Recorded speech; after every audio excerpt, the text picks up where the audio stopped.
பேதுரு.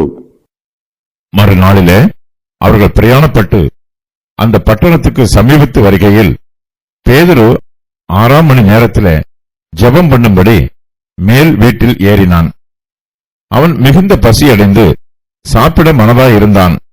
அதற்கு அவர்கள் ஆயத்தம் பண்ணுகையில் அவன் ஞான திருஷ்டி அடைந்து வானம் திறந்திருக்கிறதாகவும் 4 முனைகளும் கட்டப்பட்ட பெரிய துப்பட்டியைப் போல ஒருவிதமான கூடு தன்னிடத்தில் இறங்கி தரையில் விடப்பட்டிருக்கிறதாகவும் அதிலே பூமியில் உள்ள சகலவிதமான 4 கால் ஜீவன்களும் காட்டு மிருகங்களும் ஊரும் பிராணிகளும் ஆகாயத்து பறவைகளும் இருக்கிறதாகவும் கண்டான்.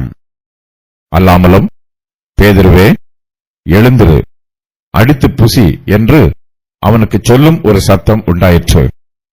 அதற்கு பேதுரு, அப்படியல்ல ஆண்டவரே, தீட்டும் அசுத்தமுமாயிருக்கிற யாதொன்றையும் நான் ஒரு காலம் புசித்ததில்லை என்றான். அப்பொழுது தேவன் சுத்தமாக்கினவைகளை நீ தீட்டாக எண்ணாதே என்று 2ஆம் தரமும் சத்தம் அவனுக்கு உண்டாயிற்று. 3ஆம் தரமும் அப்படியே உண்டாயிற்று. பின்பு அந்த கூடு திரும்ப வானத்துக்கு எடுத்துக் கொள்ளப்பட்டது. அப்பொழுது பேதுரு தான் கண்ட தரிசனத்தை குறித்து தனக்குள்ளே சந்தேகப்படுகையில், இதோ கொர்நேலியுவினால் அனுப்பப்பட்ட மனுஷர்கள் சீமோனுடைய வீட்டை விசாரித்துக் கொண்டு வாசற்படியிலே வந்து நின்று, பேதுரு என்று மறுபேர் கொண்ட சீமோன் இங்கே தங்கியிருக்கிறாரா என்று கேட்டார்கள். ஜெபம் பண்ணும்படி. மறுநாளிலே அவர்கள் பிரயாணப்பட்டு அந்த பட்டணத்துக்கு சமீபத்து வருகையில் பேதுரு 6ஆம் மணி நேரத்திலே ஜெபம் பண்ணும்படி மேல் வீட்டில் ஏறினான். பேதுருவை அழைத்து வர ஆட்களை அனுப்பும்படி கொர்நேலியுவுக்கு தேவதூதன் மூலமாக பரலோகத்தில் இருந்து கட்டளை வந்திருக்கிறது. கொர்நேலியுவுக்கு அறிவிக்கப்பட்ட செய்தி பேதுருவுக்கும் அறிவிக்கப்பட்டால்தான் அவன் தடையில்லாமல் வருவான். பேதுருவையும் கொர்நேலியுவையும் ஒருமனதோடு இணைப்பது கர்த்தருடைய ஊழியம். கொர்நேலியு ஒரு பிரஜாதியான், விருத்த சேதனம் பண்ணாதவன். பேதுரு யூத மார்க்கத்திலிருந்து வந்திருக்கிறவன், விருத்த சேதனம் பண்ணியவன். இயேசு கிறிஸ்துவை பின்பற்றுகிற விசுவாசிகளும் விருத்த சேதனம் பண்ணிக்கொள்ள வேண்டும் என்று பேதுரு விசுவாசிக்கிறான்.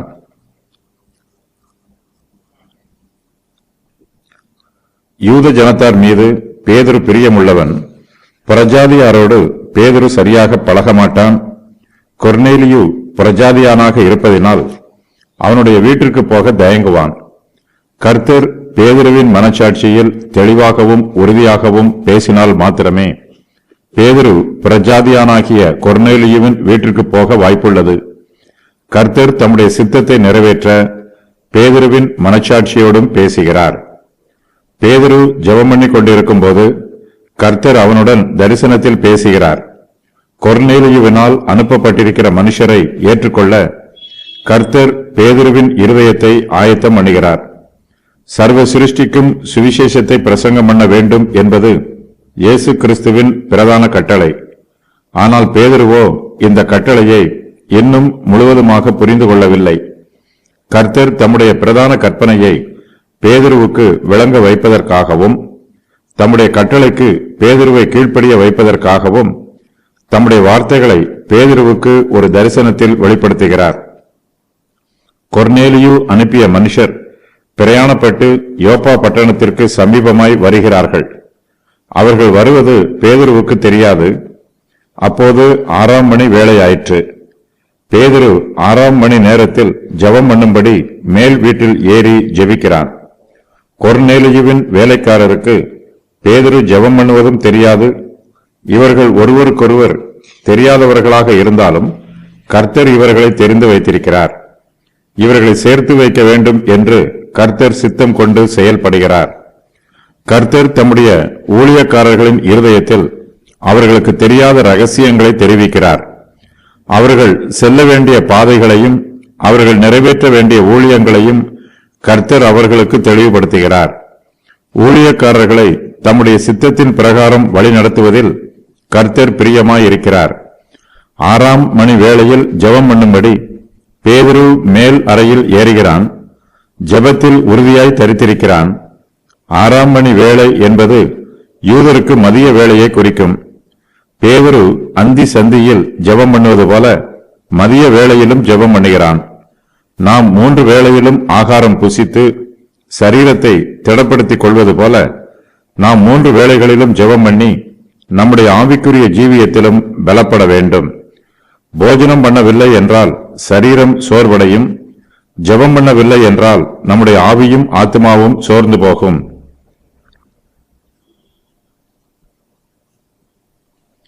பேதுரு மேல் வீட்டில் ஏறி ஜெபம் பண்ணுகிறான். ஜெபம் பண்ண ஆரம்பித்த உடனேயே அவன் ஞான திருஷ்டி அடைந்து தரிசனம் காண்கிறான். நம்முடைய இருதயம் தேவனுக்கு முன்பாக ஜெபத்தில் உயர்த்தப்படும் போது தேவனுடைய கிருபைகளை காலதாமதம் இல்லாமல் உடனடியாக பெற்றுக்கொள்ளலாம். நம்முடைய ஆவியிலும் ஆத்மாவிலும் தேவனுடைய சித்தமும் விருப்பமும் நிறைந்திருக்கும் போது நாம் தேவனுடைய கிருபைகளை பெற்றுக்கொள்வது எளிதாயிருக்கும். செசரியா யோப்பாவிற்கு வடக்கே 35 மைல் தூரத்தில் உள்ளது. ஒரு நாள் பிரயாணத்தில் அந்த ஊருக்கு போய் சேர முடியாது. கொர்நேலியு மாலை 3 மணி அளவில் தரிசனம் கண்டான். கொர்நேலியுவின் தரிசனத்திற்கு பின்பு அவர்கள் தங்களுடைய பிரயாணத்தை ஆரம்பித்து இருந்தால் மதிய வேளையில் பேதுருவிடம் வந்து சேர்ந்திருப்பார்கள். 6ஆம் மணி என்பது மதியம் 12 மணியை குறிக்கும். பேதுரு 6ஆம் மணி நேரத்தில் ஜெபம் பண்ணும்படி மேல் வீட்டில் ஏறினான். மேல் வீட்டின் கூரை கிழக்கு தேசங்களில் தட்டையாக இருக்கும். ஜனங்கள் ஜெபம் பண்ணுவதற்காகவும் ஓய்வெடுப்பதற்காகவும் மேல் வீட்டை பயன்படுத்துவார்கள். ஞான திருஷ்டி அடைந்து அவன் மிகுந்த பசி அடைந்து சாப்பிட மனதாயிருந்தான். அதற்கு அவர்கள் ஆயத்தம் பண்ணுகையில் அவன் ஞான திருஷ்டி அடைந்து வானம் திறந்திருக்கிறதையும் 4 முனைகளும் கட்டப்பட்ட பெரிய துப்பட்டியைப் போல ஒரு விதமான கூடு தன்னிடத்தில் இறங்கி தரையில் விடப்பட்டிருக்கிறதாகவும் அதிலே பூமியில் உள்ள சகலவிதமான 4 கால் ஜீவன்களும் காட்டு மிருகங்களும் ஊரும் பிராணிகளும் ஆகாயத்து பறவைகளும் இருக்கிறதாகவும் கண்டான். பேதுரு மிகுந்த பசி அடைந்து சாப்பிட மனதாயிருக்கிறான். பசி வரும்போது அவனுக்கு போஜனத்தை குறித்த தரிசனம் உண்டாயிற்று. இயேசு கிறிஸ்து வனாந்திரத்தில் பசியாய் இருந்தபோது கல்லுகளை அப்பங்களாக்கும்படி சாத்தான் அவரை சோதித்தான். பேதுருவுக்கு பசி உண்டான போது அவன் ஞான திருஷ்டி அடைகிறான். இந்த உலகத்தில் இருக்கிற உணர்வே அவனுக்கு இல்லாமற் போயிற்று. உலக காரியங்களை பற்றிய சிந்தனை அவனை விட்டு நீங்கிற்று. தேவனுடைய காரியங்களோடு தாராளமாக உரையாடுவதற்கு அவன் ஆயத்தமாயிருக்கிறான். நாம் இந்த பிரபஞ்சத்தின் காரியங்களை விட்டு எந்த அளவுக்கு விலகி இருக்கிறோமோ அந்த அளவுக்கு பரலோகத்தின் காரியங்களோடு நெருக்கமாயிருப்போம். பேதுரு ஞான திருஷ்டி அடைந்து வானம் திறந்திருக்கிறதை காண்கிறான். கொர்நேலியுவோடு அவன் வீட்டிற்கு போவது கர்த்தருடைய சித்தம் என்பதை உறுதி பண்ணுவதற்கும் அவனுக்கு கொடுக்கப்படுகிற கட்டளை வானத்தில் இருந்து கொடுக்கப்படுகிறது என்பதை உறுதி பண்ணுவதற்கும் வானம் அவனுக்கு திறந்திருக்கிறதாக காணப்படுகிறது. வானம் திறந்திருக்கிறதை காண்கிற பேதுரு மற்றும் ஒரு தரிசனத்தையும் காண்கிறான்.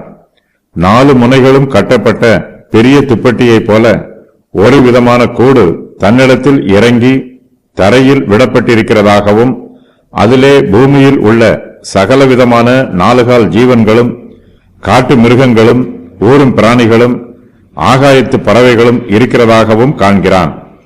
பூமியில் உள்ள மிருக ஜீவன்கள் மாத்திரமல்ல, ஆகாயத்தில் உள்ள பறவைகளும் பேதுருவினுடைய கால்களில் வந்து கொட்டப்படுகிறது. சமுத்திரத்தின் மச்சங்களை பற்றி இங்கு எதுவும் சொல்லப்படவில்லை. சமுத்திரத்து மச்சங்கள் எல்லாம் யூதருடைய பிரமாணத்தின்படி சுத்தமானவை. அதில் ஒன்றும் அசுத்தமானதல்ல. இங்கு குறிப்பிடப்பட்டிருக்கிற எல்லா மிருகங்களும் பறவைகளும் யூதருடைய பிரமாணத்தின்படி தீட்டும் அசுத்தமுமானவை. இவையெல்லாம் ஒரு கூட்டில் வைக்கப்பட்டு தன்னிடத்தில் இறங்கி தரையில் விடப்பட்டிருக்கிறதாக பேதுரு தரிசனம் காண்கிறான். இந்த கூடு 4 முனைகளும் கட்டப்பட்ட பெரிய துப்பட்டியைப் போல இருக்கிறது. இந்த கூடானது கிறிஸ்துவின் சபையை குறிக்கும் என்று வேத பண்டிதர்கள் வியாக்கியானம் கூறுகிறார்கள். எல்லா தேசங்களிலும் உள்ள விசுவாசிகள் கர்த்தருடைய சபையில் இருக்கிறார்கள். யூதர் என்றும் கிரேக்கர் என்றும் வித்தியாசம் இல்லாமல் கர்த்தருடைய சபையில் எல்லோரும் சகோதர சிநேகத்தோடு இருக்கிறார்கள். சுவிசேஷத்தின் வலையானது ஜனங்கள் எல்லோரையும் தனக்குள் வாரிக்கொள்ளுகிறது. இவர்களில் நல்லோரும் இருப்பார்கள், தீயோரும் இருப்பார்கள். இவர்களில் சுத்தமானவர்களும் இருப்பார்கள், தீட்டும் அசுத்தமானவர்களும் இருப்பார்கள். வலையில் உள்ள மிருக ஜீவன்களும் பறவைகளும் தேவனுடைய தாராளமான பராமரிப்புக்கு அடையாளமாக இருப்பதாக வேத பண்டிதர்கள் வியாக்கியானம் சொல்லுகிறார்கள். கர்த்தர் தம்முடைய சிருஷ்டிப்பில் நமக்கு இரட்டிப்பான ஆறுதலை தருகிறார். கர்த்தருடைய சித்தத்தின் பிரகாரம் நாம் இவற்றை பயன்படுத்த வேண்டும். நம்முடைய ஆசீர்வாதங்கள் எல்லாம் வானத்தில் இருந்து நமக்கு இறங்கி வந்திருக்கிறது என்னும் எண்ணம் நமக்குள் காணப்பட வேண்டும்.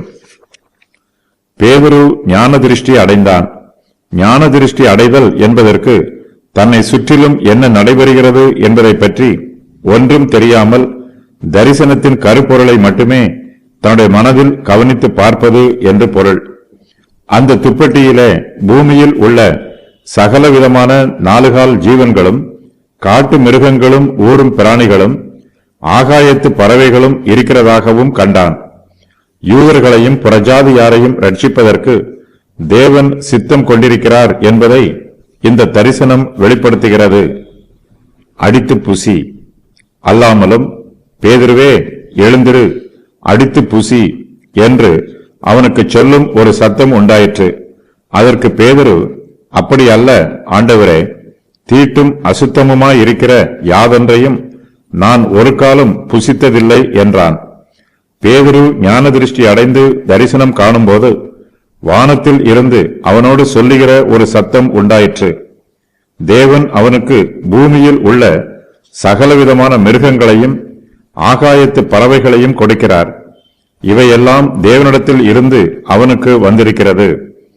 தேவன் கொடுக்கிற விதவிதமான ஆசீர்வாதங்களை அவன் பயன்படுத்த வேண்டும் என்னும் கட்டளையும் வானத்தில் இருந்து அவனுக்கு உண்டாயிற்று. பேதுருவே எழுந்திரு, அடித்து புசி என்று அவனுக்கு சொல்லும் ஒரு சத்தம் உண்டாயிற்று. யூதர்கள் பிரஜாதியாரோடு எந்த சம்பந்தமும் பண்ண மாட்டார்கள். அவர்களோடு போஜனபானம் செய்ய மாட்டார்கள். பேதுரு இப்போது காண்கிற மிருகங்களும் பறவைகளும் யூத மார்க்கத்து பிரமாணத்தின்படி தீட்டும் அசுத்தமுமானவை. இவற்றை யூதர்கள் புசிக்க மாட்டார்கள். புறஜாதியார்கள் இவற்றை புசிப்பதற்கு அவர்களுக்கு தடை ஒன்றும் இல்லை. ஆனால் இந்த மிருகங்களையும் பறவைகளையும் அடித்து புசிக்குமாறு பேதுருவுடனே சொல்லும் சத்தம் உண்டாயிற்று. பேதுருவின் பாரம்பரிய எண்ணத்திற்கும் இப்போது அவனோடு பேசுகிற சத்தத்திற்கும் முரண்பாடு உண்டாயிற்று. பேதுரு ஆண்டவரிடம், அப்படி அல்ல ஆண்டவரே, தீட்டும் அசுத்தமுமாய் இருக்கிற யாதொன்றையும் நான் ஒரு காலம் புசித்ததில்லை என்று சொல்லுகிறான். கர்த்தருடைய சத்தத்திற்கு பேதுரு கீழ்ப்படிய மறுத்து விடுகிறான். ஒரு சிலர் கர்த்தர் சொன்னவுடன் பயந்து அந்த வார்த்தைக்கு கீழ்ப்படிந்து விடுவார்கள். ஆனால் பேதுருவோ யூத மார்க்கத்தின் பாரம்பரியத்தில் ஆழமாக கட்டப்பட்டிருப்பதினால் கர்த்தருடைய வார்த்தைக்கு அப்படியல்ல ஆண்டவரே என்று மறுப்பு சொல்லிவிடுகிறான். அவனுடைய மனச்சாட்சி கர்த்தருடைய வார்த்தைக்கு கீழ்ப்படிய இடம் கொடுக்கவில்லை. பேதுருவோ பசி அடைந்து சாப்பிட மனதாய் இருக்கிறான். பசி வந்தால் ஒரு சிலர் நிதானம் இழந்து விடுவார்கள், எதையும் சாப்பிட ஆயத்தமாய் இருப்பார்கள். ஆனால் பேதுருவோ தான் பசியாய் இருந்தாலும் தன்னுடைய பாரம்பரிய பழக்க வழக்கத்தில் உறுதியாயிருக்கிறான். ஏதேன் தோட்டத்தில் ஆதாமும் ஏவாளும் தடை பண்ணப்பட்ட கனியை புசித்தார்கள். அந்த கனியை புசிக்குமாறு சோதனை வந்தபோது அதற்கு அவர்கள் எதிர்த்து நிற்காமல் சோதனைக்கு இடம் கொடுத்து பாவம் செய்தார்கள். ஆனால் பேதுருவோ தன்னுடைய மனச்சாட்சியில் உள்ளதை கர்த்தரிடத்தில் அப்படியே வெளிப்படுத்துகிறான். தீட்டும் அசுத்தமுமாய் இருக்கிற யாதொன்றையும் நான் ஒரு காலம் புசித்ததில்லை என்று சொல்லிவிடுகிறான். பேதுரு இதுவரையிலும் யூதருடைய பாரம்பரியத்தின் பிரகாரம் தீட்டானதையோ அசுத்தமானதையோ புசித்ததில்லை. இனிமேலும் அதை புசிக்க அவன் ஆயத்தமாய் இல்லை. தன் பாரம்பரிய பழக்க வழக்கத்தை பற்றிக் கொள்ளவே விரும்புகிறான். போஜன பழக்க வழக்கங்களை மாற்ற அவனுடைய மனச்சாட்சி இடம் கொடுக்கவில்லை. இதுவரையிலும் அவன் தீட்டும் அசுத்தமுமாய் இருக்கிறதை புசித்ததில்லை என்று அவனுடைய மனச்சாட்சியும் சாட்சி கொடுக்கிறது. பல சமயங்களில் நம்முடைய மனச்சாட்சியின் சத்தமும் கர்த்தருடைய சத்தமும் ஒன்றாயிருக்கும். சில சமயங்களில் இவை இரண்டும் வேறுபடலாம். இப்படிப்பட்ட சூழ்நிலைகளில் நம்முடைய மனசாட்சிக்கு முக்கியத்துவம் கொடுக்காமல் கர்த்தருடைய வார்த்தைக்கே முக்கியத்துவம் கொடுத்து அதற்கு கீழ்ப்படிய வேண்டும். பாரம்பரியத்தை விட கர்த்தருடைய வார்த்தையே மேன்மையானது.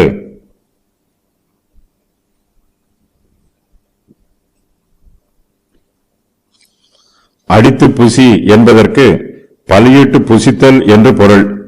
துப்பட்டியிலே சகலவிதமான மிருகங்கள் இருந்தன. அவை யூதரையும் புறஜாதியாரையும் குறிக்கும். தேவன் புறஜாதியாரையும் சந்திக்க வேண்டும் என்று விரும்புகிறார். பேதுரு யூதருக்கும் புறஜாதியாருக்கும் சுவிசேஷத்தை பிரசங்கம் பண்ண வேண்டும்.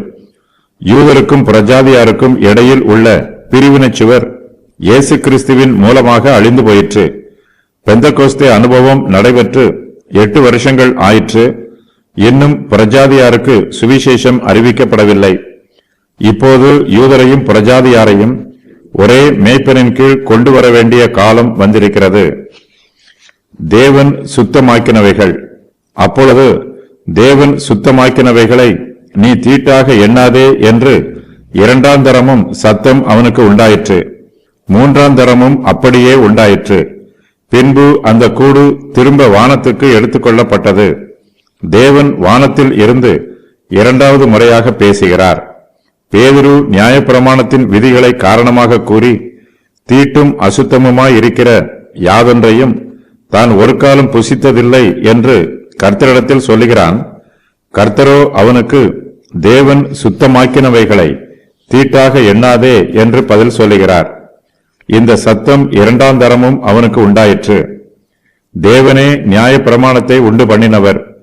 தமக்கு சித்தமானபடி தமக்கு பிரியமானபடி அவரால் நியாயப்பிரமாணத்தை மாற்ற முடியும். தேவன் தீட்டையும் அசுத்தத்தையும் இப்போது விலக்கி போட்டிருக்கிறார். இதற்கு முன்பு நமக்கு தீட்டாகவும் அசுத்தமாகவும் இருந்ததை இப்போது சுத்தமாக்கி இருக்கிறார். இது தேவனுடைய கிருபையும் இரக்கமும் ஆகும். இதற்காக நாம் தேவனுக்கு நன்றி சொல்ல வேண்டும். நாம் எல்லா மாம்சங்களையும் போஜனம் பண்ணலாம். ஆனாலும் நம்முடைய சரீரத்திற்கு எது ஏற்றது என்பதை நாமே தீர்மானம் செய்து கொள்ள வேண்டும். இதற்கு முன்பு யூதர்கள் விரும்பினாலும் நியாயப்பிரமாணத்தின்படி ஒரு சில மிருகங்களையும் பறவைகளையும் புசிக்க கூடாது என்று அவர்களுக்கு விலக்கப்பட்டிருந்தது. தீட்டு அசுத்தம் என்னும் நுகம் யூதர்கள் மீது சுமத்தப்பட்டிருந்தது. கர்த்தரோ இப்போது அந்த நுகத்தை எடுத்து போட்டிருக்கிறார். இனிமேல் கர்த்தர் சுத்தமாக்கினவைகளை புசிப்பதற்கு யூதர்கள் தயங்க வேண்டியதில்லை. இதற்கு எதிராக அவர்களுடைய மனச்சாட்சி துக்கப்பட வேண்டியதில்லை. கர்த்தர் 3ஆம் தரமும் பேதுருவிடம் இதே சத்தியத்தை சொல்லுகிறார். இதே சத்தம் 3ஆம் தரமும் அப்படியே அவனுக்கு உண்டாயிற்று. கர்த்தர் தம்முடைய வார்த்தையையோ கருத்தையோ மாற்றாமல் பேதுருவிடம் 3 முறையும் அப்படியே பேசுகிறார். தேவன் பல சமயங்களில் தம்முடைய சத்தியத்தை நம்மிடம் திரும்ப திரும்ப சொல்லுகிறார். சத்தியம் விசேஷித்தது, முக்கியமானது. ஆகையினால் நமக்கு சத்தியத்தை திரும்ப திரும்ப சொல்லுவது அவசியமாயிற்று. தேவன் பேதுருவிடம் 3ஆம் தரமும் அதே வார்த்தைகளை சொன்ன பின்பு அந்த கூடு திரும்ப வானத்திற்கு எடுத்துக் கொள்ளப்படுகிறது. வேத பண்டிதர்கள் கூடு என்னும் வார்த்தை சபையை குறிப்பதாக வியாக்கியானம் சொல்லுகிறார்கள். சபையில் யூதர்களும் புறஜாதியார்களும் இருக்கிறார்கள். விசுவாசிக்கிற புறஜாதியாரை சபைக்குள் சேர்த்துக் கொள்ளவும் அவர்கள் பரலோகத்திற்குள் பிரவேசிக்கவும் தடை ஏதுமில்லை என்பதையே இந்த சம்பவம் விளக்குகிறது. புறஜாதி ஜனங்கள் விசுவாசிகள் ஆகும்போது கர்த்தர் அவர்களை சுத்திகரிக்கிறார். தேவன் சுத்தமாக்கினவர்களை நாம் தீட்டானவர்களாக எண்ணக்கூடாது.